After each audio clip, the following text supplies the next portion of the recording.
This is CB Bowman Live on Thursdays. And on Thursdays, we talk about workplace equity and equality.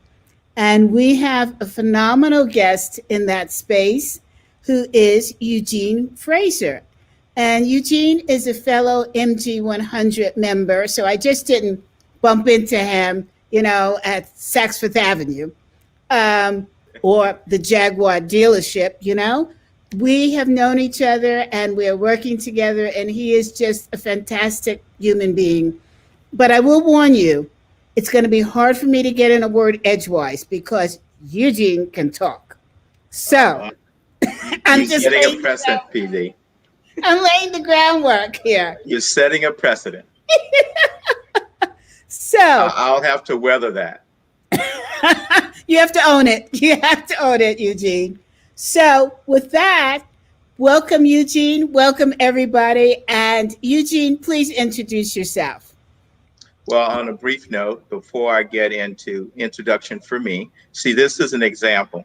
I have to say, CB, that before I met you in MG 100 and the period of time we've been working together, I've been an admirer of yours since 2014. And I used to always watch you on LinkedIn and various platforms that you were doing what you do extremely well. And I was very impressed with that. That excites me to be here today. Oh, and so great. I just want to say that. And briefly, in terms of who I am, E of Choice and Associates. I'm doing a lot of work right now in a combination of three spaces. Merger, acquisition, and integration as relates to transformation of people and organizations. And of course, embedded in all of that is D&I related things and lots of opportunities to course correct and to guide leadership in a variety of different ways. I am also in that space of just leadership in general around training and development. And I am considered to be a training and development firm. I'm actively cultivating, creating a curriculum, certifying that curriculum to put into environments where I'm doing transformation work. And the last but not least piece, I'm actively engaged in executive coaching. Wow. Okay. I just ran out of paper. And we're getting a little bit of echo here. So I'm going to try to close any other documents that I have open and see if that helps. Okay. And let's see. I've closed Zoom. And I'm going to play with my mic a little bit here and hope for the best. Okay. Well, we'll weather that one too. Okay. I've closed everything on this end, so you have my undivided attention, CB. Oh, you are just such a charmer. And good thing my husband isn't here. Okay, let's get back. Okay. So Joan is saying hi from San Diego. Joan Kling, I believe is her name, her last name, Kling. Do you know Joan? I do not know Joan. Okay, well, we know Joan now. So she's signing in. Hi, Joan. Ask us a question as we move forward. So, audience, notice today I'm also dressed very casually. She said, very charming. Oh, she's a nice person. Okay, we have to bring her into our circle. So, okay, let's start with Eugene. As a Black man in the United States, how did you set your course in life to be as successful as you are now? And I want to talk about some of the blocks that you have faced, because that always fascinates people. Oh, she says great earrings. Thank you, TJ Maxx. That always fascinates people in terms of dealing with their own roadblocks, to know how successful people have overcome them. So first, tell us about how you set your course as a young man. Not that you're not still young. Well, I am moving in that opposite direction, but you're only as young and as vibrant as your mind leads you through life, because that is indeed the guide. I will say, CB, that's a really intensified question, because like most African American men in today's society, you have you have to weather a whole lot of storms to get where you have your destination set for. And once you get to what you call your destination, isn't truly a destination, it's just part of the journey. And Mhm. so I would just say, from my perspective, CB, one of the key things, coming from a very humble background, I realized at a very early age, I was raised by my grandmother. My mother was around, my father wasn't there. So I was also one of those individuals who were raised by strong African American women. And that for me really was my true grounding.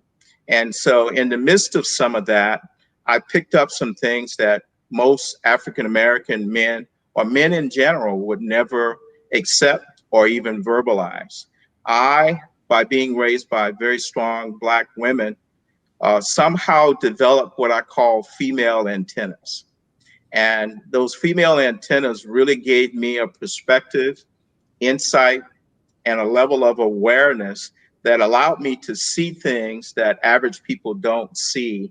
And CB, I have to admit that I have allowed my past to influence my present and my future by leveraging that tool. And that tool is more around how I connect, being sensitive to my environment, understanding what the vibrations are that exist around me, both verbal, nonverbal, and things that are not even talked about. That has really moved me through a variety of places. And I would So just say, wait, so here's the thing that I loved about what you said is that you took things from your past that were positive and you used them to propel you forward versus taking things from your past that may have been problematic and use that to stop you. yes, absolutely correct. Mm-hmm. And I would say What to gave you everyone, what gave you the strength to do that? What gave you the knowledge to do that? well, in when you're dealing with diversity, and a lot of people on this call are in that space, and they're also doing coaching, some kind of leadership related activity. What's real important to understand is that you can get paralyzed by your fears and bad experiences. And I made a conscious choice that if anything was going to move forward and was going to grow and evolve, it was strictly up to me. And it's kind of like being able to move past. And as you know, CB, I have a therapeutic background as well. And I use all of the stuff I've taught my clients and patients when I had to sit with them, because what I said to myself at that time, okay, Eugene, you could get mired down and be very angry and frustrated 24/7 because of everything happening. And it's not that it was in the past, it was in my present, and it was also in my future. But leveraging the bad things isn't an option and wasn't an option for me, because I needed to free myself so that it opened my mindset and put me in a position where I would be open to anyone that didn't look like me, those who look like me, but still operating in a premise where I know where I am. And a lot of that comes from really beginning to know yourself. And that's a journey in itself. But Eugene, you're talking about very adult like decisions. I want to get to when you were a young kid, when you were 10 years old, 5 years old. What were the triggers that led you down this positive path? And I know you say that you were raised by strong women, and shout out to strong Black women. But beyond that, there was something in you, something in your mind that gave you the power to recognize these your abilities and your assets, and to recognize right from wrong in terms of what was going to hold you back. What was that? 10 years old, 5 years. What were you thinking? Well, you really nailed it to the head here. And CB, I tell you, she's the kind of person that will get to the core, whether you like it or not. And so I appreciate that about you. But let me start by saying, at a very early age, I can remember back in second grade, actually, there was something that happened to me back then that really began to change my life. And it was more from an education standpoint. And then I'll add some other pieces and give you some context in terms of ages. But a second grade teacher, I had some homework to do. And the second grade teacher called me out on the next day. And she said, everybody turn in your homework and turn it in. And she looked at the homework, and mine was fractionally done. It wasn't fully complete. And she said, and her name was Miss Pettis. She says, Mr. Frazier, come here. And so I walked up front in the school room. And this was, by the way, in the Deep South. It was one room that had 6 grades in it, divided by curtains. And so she said to me, you didn't do this homework. And I heard my mother and my grandmother say, boy, don't you ever say anything inappropriate to adults. So I said, I thought I did my homework. And she said, okay. She says, I need you to go over in that corner, sit in that chair until I called you. And it was supposed to be a 5-minute timeout. It felt like 5 years. And sorry, I felt emotional about it then. And that set a premise for me in my life. And she said something to me, and I didn't put it all together until much later in life. She says, Mr. Frazier, if you don't have time to do it right, when will you have time to do it over? And I have utilized that mantra and phraseology throughout my entire career and my entire life. And so I don't like doing anything marginally. If I can't master it, Give us that again. If you don't have time to do it right, if you don't have time to do it right, when will you have time to do it over? have time to do it over. The other key thing that also propelled that, being of very humble means, at age 12, I was doing manual labor, mixing mortar for brick masons, little tiny thing going up and down ladders with 100-pound shingles on my shoulder to give to roofers while they were roofing houses, and would literally work for $5 to $6 a day. And I made a decision at that particular time in life that under no circumstances do I want to be at the feet and heel of anyone from a labor perspective.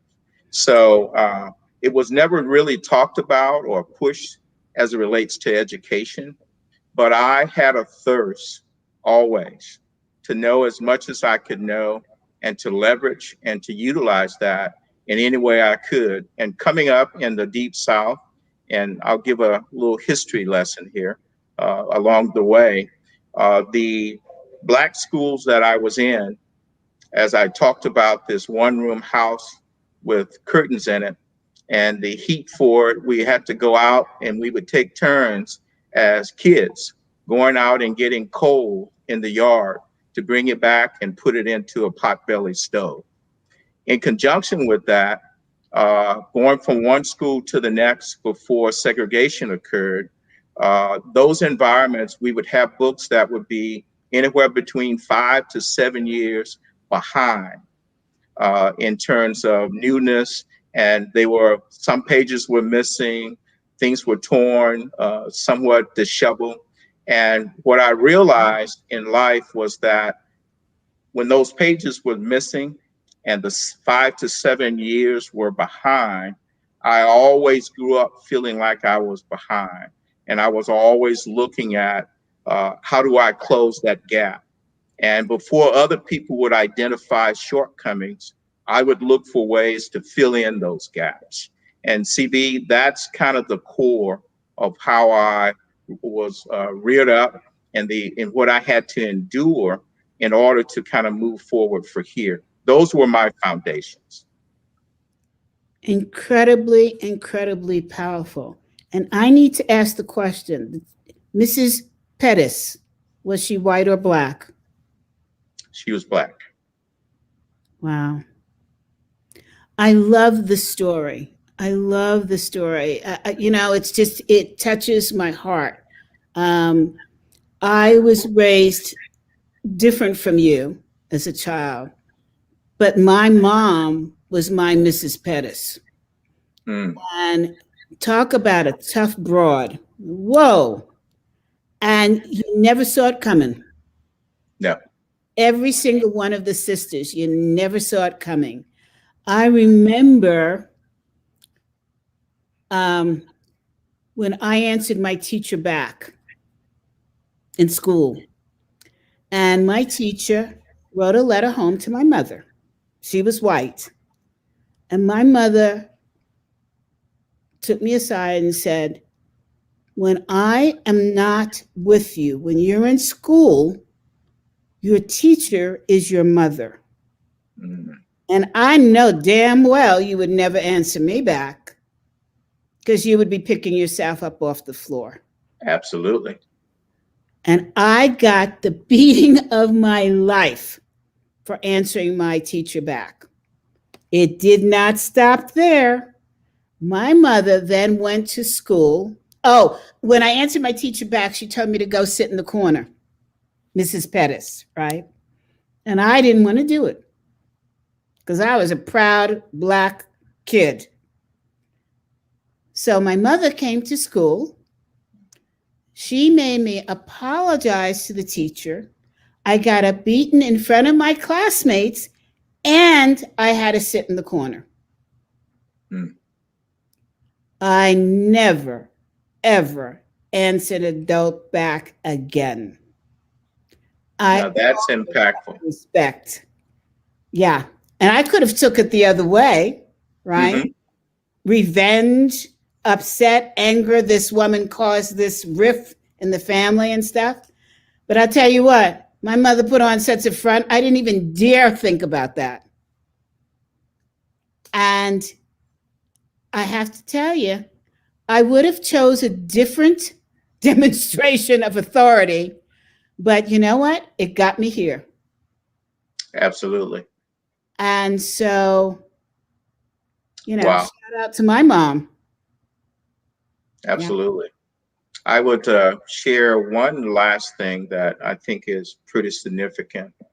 One of the key things. And by the way, I am not advocating beating your children. Let's just be clear.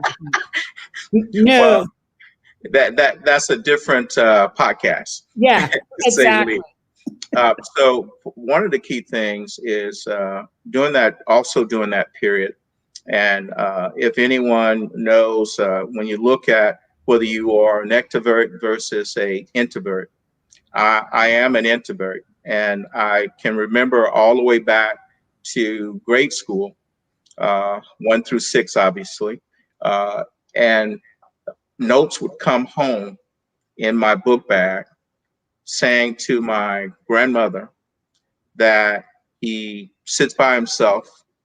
He doesn't interact with the other kids. And I'm not sure what the problem is. And what they didn't realize is that I am an introvert. I was one then. And what I realized, and give you some of the phraseology that was used, he seemed to only move and operate to the beat of his own drum. That's what we do as introverts. And what and I grew up, quite honestly, uh, I had very few heroes in life because I wasn't around them. Uh, for the men in my life, they were my uncles on my mother's side and my father's side, which I was very close with all of them. And so, manhood and evolving through life, that helped me really to become who I am today. And the other thing I would just say is that when you're an introvert and you feel all of the things around you based on those female antennas that I was dealing with, I was always also sought out after by the bullies. They wanted to know what I was thinking, and it's odd because that even permeated early into my career. People never could anticipate where I was going to come from, what I was going to do. And there's a very, very creative side to me that I don't necessarily show to someone, but it's my personal space.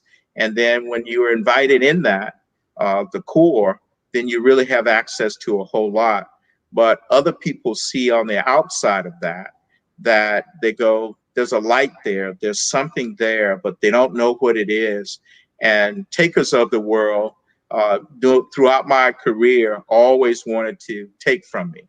So I didn't get disenchanted by that.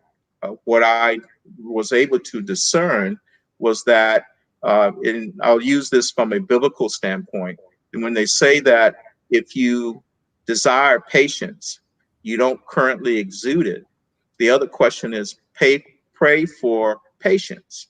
Now, when you pray for it, more opportunity comes for you to practice it. And Mm-hmm. so I say in terms of being able to warn off people who were takers. And by the way, unfortunately, I want to say this to the audience. Our world right now is 80 to 90% takers, and the rest are really good people. And they are very hard to find and sift through. So if you find someone that you thought process, your value system of who you are, alignment is very, very important. But it's a test and trial perspective. But you have to let go, and this is what I did, was let go of what I call ill will, Mm-hmm. put it into the perspective that I needed to experience that because God had a desire for me to be well-rounded. Mm-hmm. Mm-hmm. I like that. I think that there are two ways to do it. Is one is letting go of ill will, and the other one is putting it in a box so that it doesn't affect the rest. Right? Yes. I'm not one of letting it go. I'm a true Scorpion, twice over. And so I found it was really hard. I was listening to people, good people like yourself, and saying to me, you've got to let it go. And what I found didn't work for me. You know, I'm a Scorpion. I got to strike and put it away, right? Hmm. But I always say to people, if you're going to strike, strike so that you go for the win. And hopefully it's a win for both people. So Yes. earlier in my life, I learned to strike. Later in my life, I learned to strike so that it's good for both people. And that's really hard to do. Right? Letting go is hard in general. Mm-hmm. And I want to talk a little bit, and we've talked about kind of how we take the positive, the negative rather, and turn it into a positive. I want to talk a little bit about in the D&I space, all that has occurred with me and becoming a spokesman. I've done a lot of podcasts around very difficult discussions. I've also spent a lot of time helping people to discern some things that they can communicate. My grandmother said something to me who was also giving me nuggets. She says, and I'll say it in the way that she said it to me when I was growing up. She says, boy, you can say anything you want to say, but it's about how you say it. Oh, yes. And so it's really about the messaging and Yes. the intentionality, if you will, of doing things. So in this D&I space, it's important for folks out there who are facilitating between people who may be directly opposed to each other in terms of point of origin, where they're at in life, pecking order in terms of senior management versus subordinates and things of that nature. It's always important to understand that at the end of the day, if you're superior and you put yourself in that leadership role, someone else is following you, you're sharing that leadership at the top, you're sharing it at the bottom. And it's not about the control facets that manage that. It's more about, can you achieve the outcome for the greater good for all who's involved? And I would add to that, look at the greater good for yourself. Um, so here's another story from my past. Um, I went to all white schools basically, and at one level, I was in junior high school, and I found out that I had been placed in speech class, and I was very upset. I came home in tears to my mom, and I said, "Are they trying to tell me that I don't know how to speak? I totally object to this. I want you to go to school and complain, Mom." My mom looked at me and she said, "CB, how many other people in your class have to take speech class next year?" And I swallowed hard and I said, "All of them, Mom." And she said, "You will have your ass in speech class. Mm. This is not about you, CB. This is the leveling up, and everybody in your class has to take it, and you're in with all white kids. What Yes. is your problem?" Mm. I zipped it quickly. And I hated the class because I am an introvert. And we had to get up in front of people and give speeches. And look where I am now. Absolutely.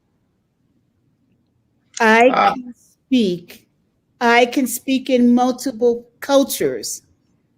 When I get off the stage after speaking, people are coming up and talking to me and yay, CB.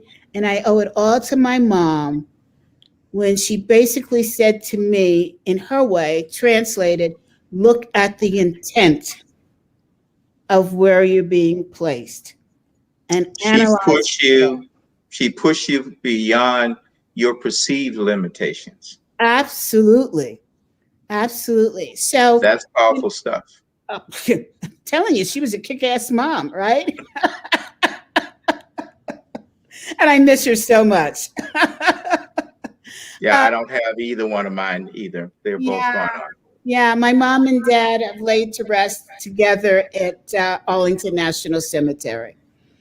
So, um, but it's so important for us to communicate to our younger generation, even our peers. You and I have had the honor of being with strong people that actually understand how to interpret and how to move forward and when to move forward and what to say and how to say it. And we still learn every single day. Absolutely. And, it's so important for us to communicate that to the younger people coming up. And I know that you have raised two strong daughters. Yes. What are the key lessons you've taught them?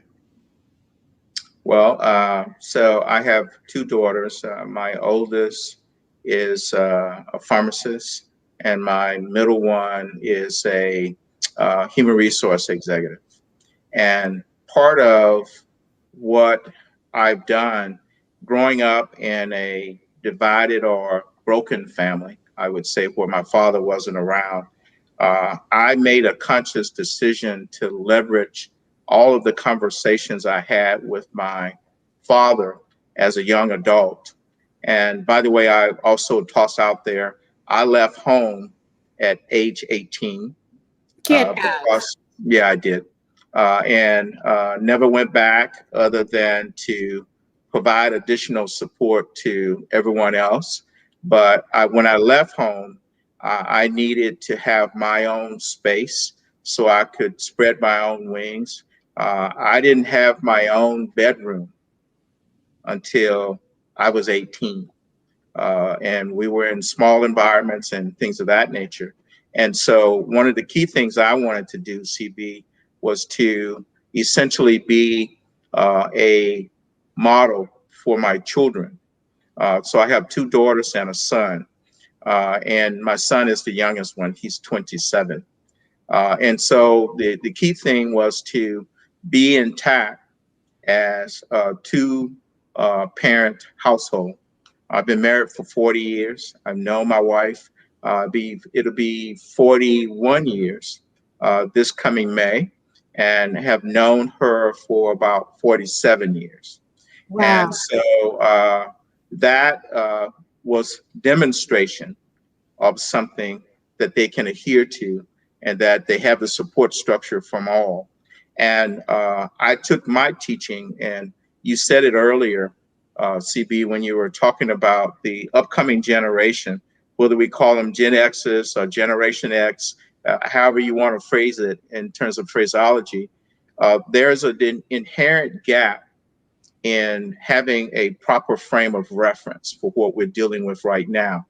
And so I have spent time with my children, giving them my frame of reference from which I came from, and how much more liberated they are based on the efforts that I've strived to provide for them, give them opportunities, things of that nature, but helping them to develop. So what's your frame of reference?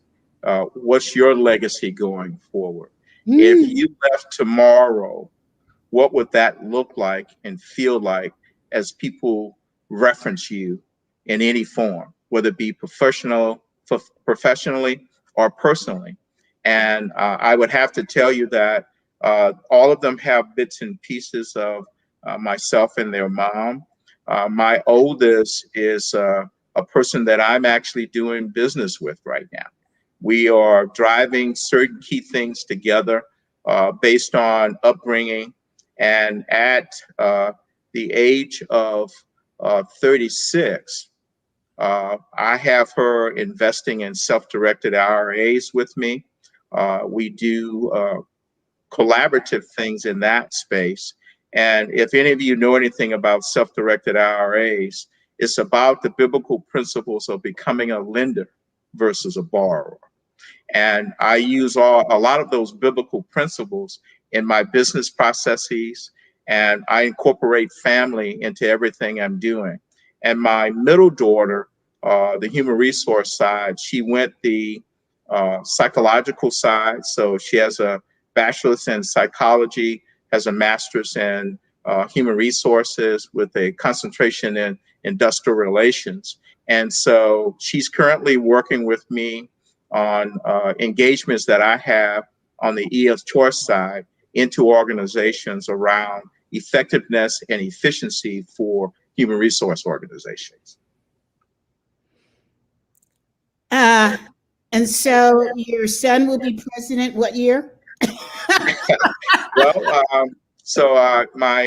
what I realized between the two daughters, my wife is a educator, a retired one now. She was a high school teacher, so she taught the girls how to study, how to emphasize, and really drill down on the key things they needed to execute on, and they did all of that flawless, and were cum laude in their graduations and things of that nature. And my son, what I realized is that he had the other side of me, which is more of the creative side, more hands-on, etc. So after wasting about 30, somewhere between 86 to like $90,000 over a 2-year period, I had to have a tough conversation with him, and basically said with him, unless you get grades up and perform at this level, I'm pulling you. So I exercised some courage at that early stage and said, I'm pulling you. And you roughly have 60 days to determine what you're going to do. and where you're going to move forward on. Otherwise, you're going to have to leave the house. And that And how kind old of was he? rocked him. How old was he? He was between 18 and 19. Damn. Well, but here's the issue.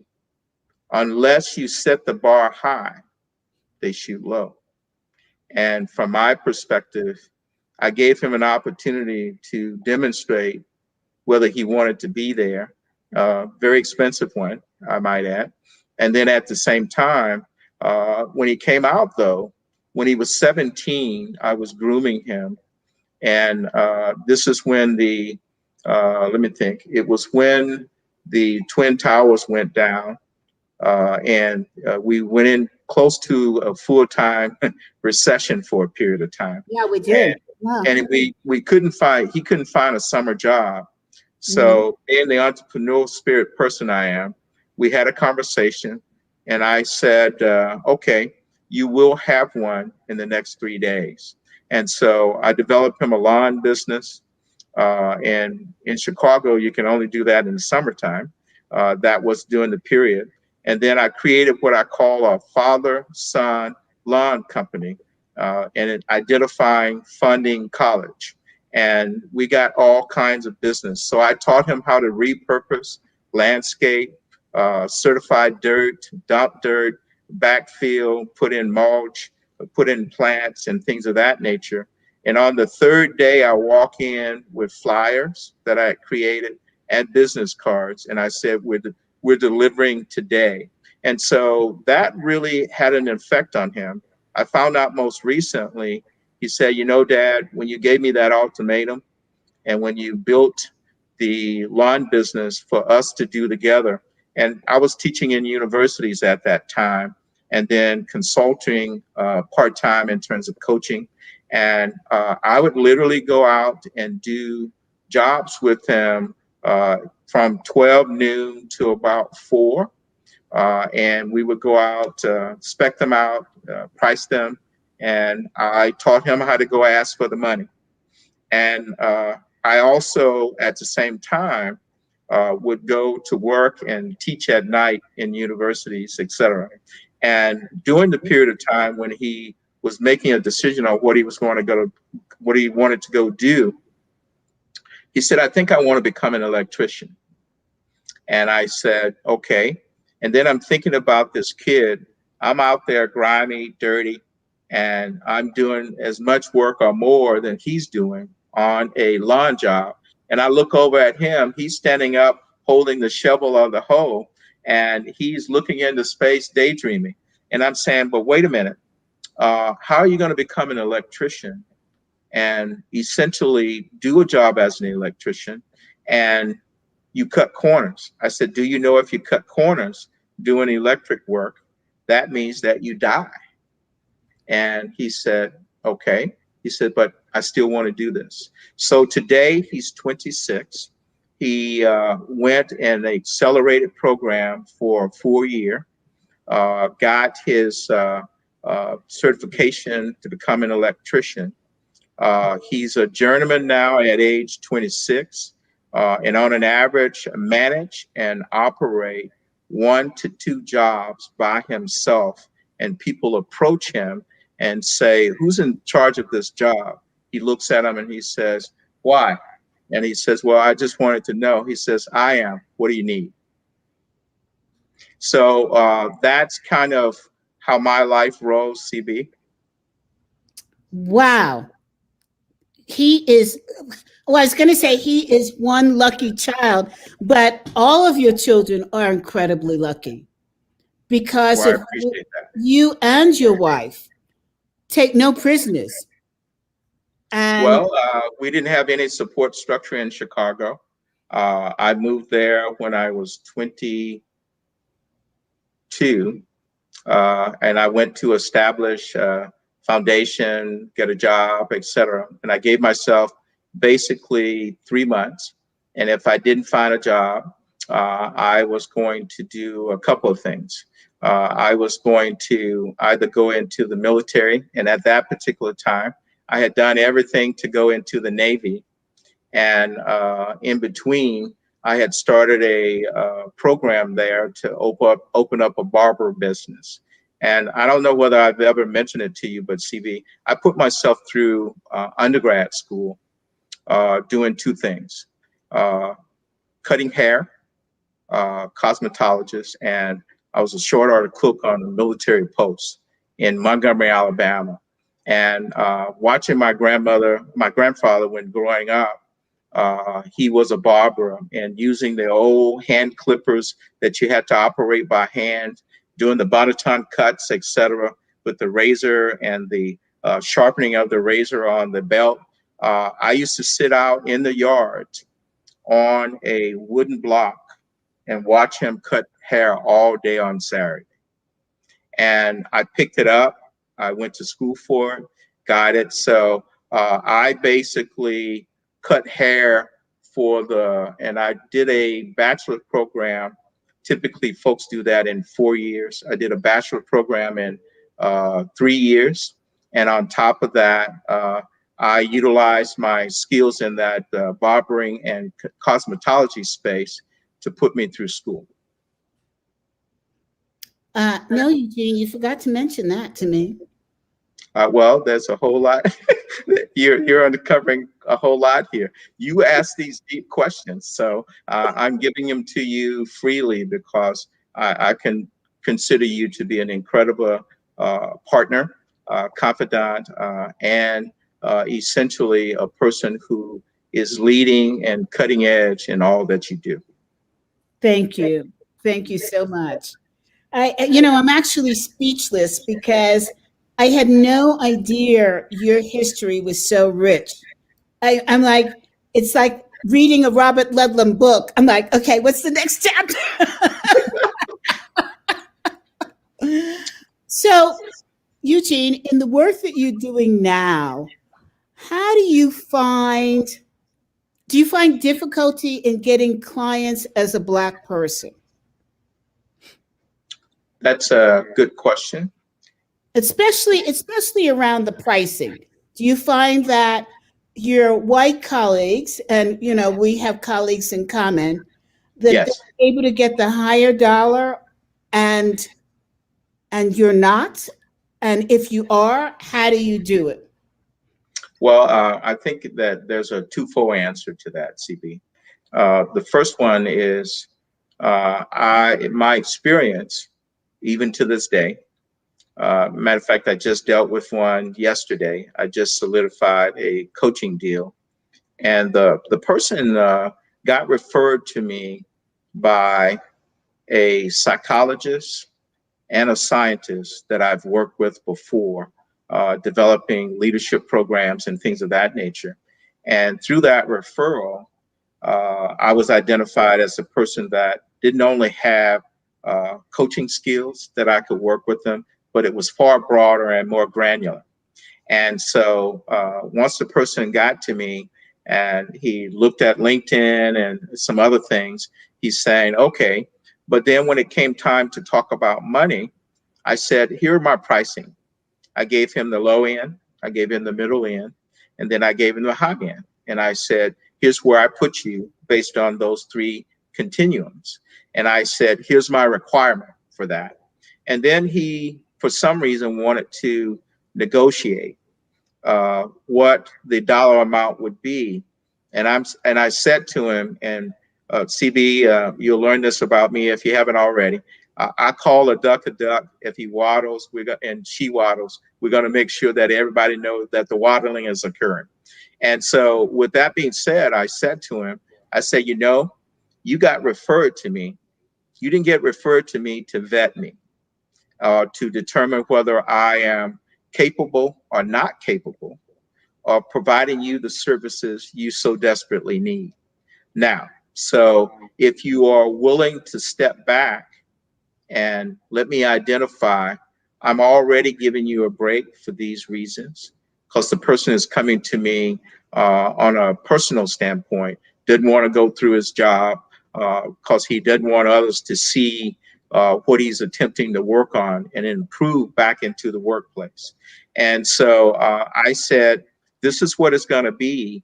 you have a choice on whether you let your, and I called it out, CB, let your biases keep you from making a decision to connect you to incredible breakthroughs going forward.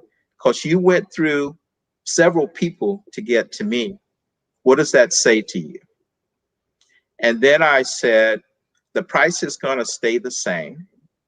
You have to make a decision because I have others begging for your slot. And needless to say, I have that deal, right? But sometimes you have to come at it in a real way.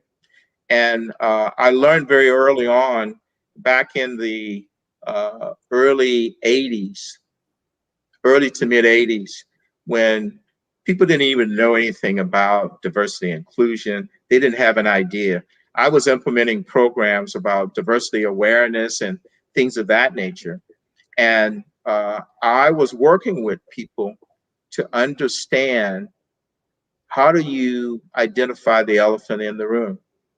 And I would be in major meetings, including board meetings, Mm-hmm. where there's some dynamics going on. And even the business that I was the human resource executive for, when I would come to a standstill and we were just talking about this, and it's a very simple decision, but because I'm at the helm of it, somehow we've stalled. And then I stop and I ask the question, what's happening right now? And I said, we're not moving from any discussion we're going to have going forward until I have someone explain to me what's happening right now. Biases, racism. Well, who are you to tell us what to go do, right?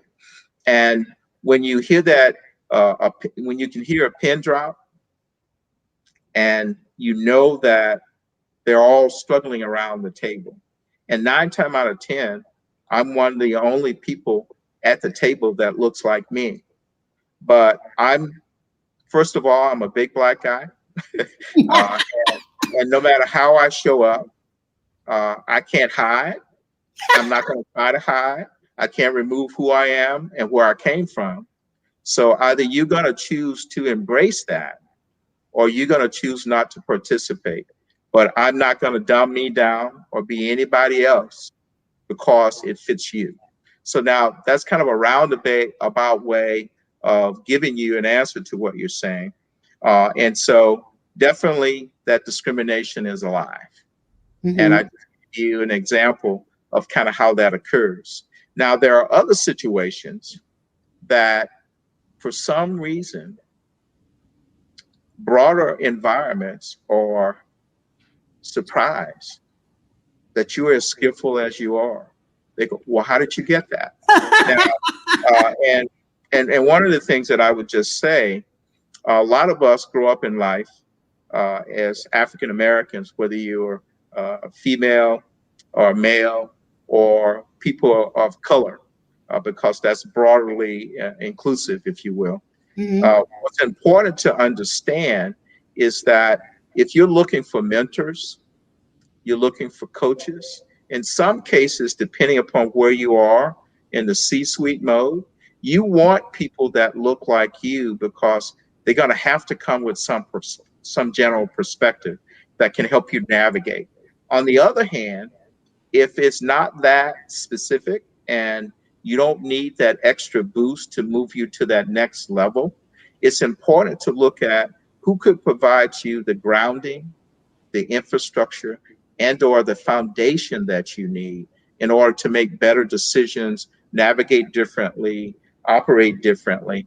And CB, being a part of Motorola, I had the opportunity to innovate quite a few things in that environment. But what really happened was one day I got the opportunity, someone came to me and said, Eugene, we've been watching you for a while, and you seem to innovate in spaces just in time before things occur. And we would like to have you do this project. Mm-hmm. And It was, and I always tell people, it wasn't someone who looked like me. It was a Caucasian male who saw some level of potential. And he said, if you don't know how to do it, just tell me you're willing and I'll show you. Oh, that is so fabulous. And I leveraged that throughout my career. And who would have thought a little country boy with very limited means would own his own self directed IRA firm and be able to navigate and lend money to people to purchase and acquisition commercial property. But it all came from orientation and or being a real good listener. So I know CB gave me a hard time very early on that I talk a lot, but I listen a lot too. And it's important that you're not just listening with your ears, you're listening with your thought process, you're looking at the present, you're looking at the past, you're comparing that to where you want to go for the future, because in the middle, it all aligns.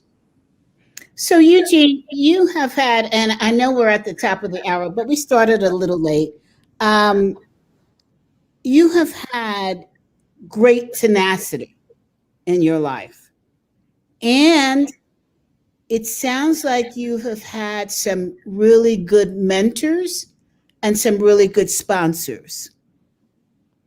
I wouldn't say sponsors, but in the fullest sense, of course, and everybody's going to bring you something that they need to get done, and they see somebody who with skill set to get it done. Yeah, what you say, I would have some level of sponsorship and or support. Yeah, Okay. So, I mean, this man that you just spoke about, he probably was in the middle of mentor and sponsorship. And the fact that he said to you, if you don't know, ask, right? hmm And I'm going to trust that you'll go forward. And all you have to do is say, I'm willing. yes, That's pretty powerful. I would say so. How do you recommend young, middle age, older, all of us who are Black, how do you recommend that we position ourselves so that we have those people, mentors, sponsors in between, tap us and say, you're on stage now. Mm. Here's something, here's a project, here's an opportunity, here's what have you. And if you don't know, just say I'm willing and I will be there to support you. How do we find those people? Okay, so I think it starts at an individual level. And then I'll take us to a broader contingency where you're talking about togetherness, because this can't happen unless you go from the individual side to the merge of the broader entity. So the first thing I would say is early on, I made a conscious decision to not, and TD Jakes says it so well. He says, don't show up at work with the intention for people to give you attention. And don't show up with the intention of being recognized for what you're doing because that's your job. It's more about showing up to do your very best, being consistent about how you show up. And if anyone see any value in who you are, they will gravitate to you. And the other key thing is that for folks who are out here, I don't want you to get it twisted. I spent a large portion of my life in the career space, climbing the ladder, doing a variety of things, all of the things that each of us have done that's on this call. But one of the key things that I realized at the end of the day, I socialized, educated, trained, and certified myself away from my core. So it's important to realize what your core is. That core is all about what's my purpose in life? And I should shine in my purpose. And you know when you're walking in your purpose, when you can describe it. Let me give you an example. Right now, I feel like I'm walking in my purpose. What that means for me, the people who I choose to associate with feels right.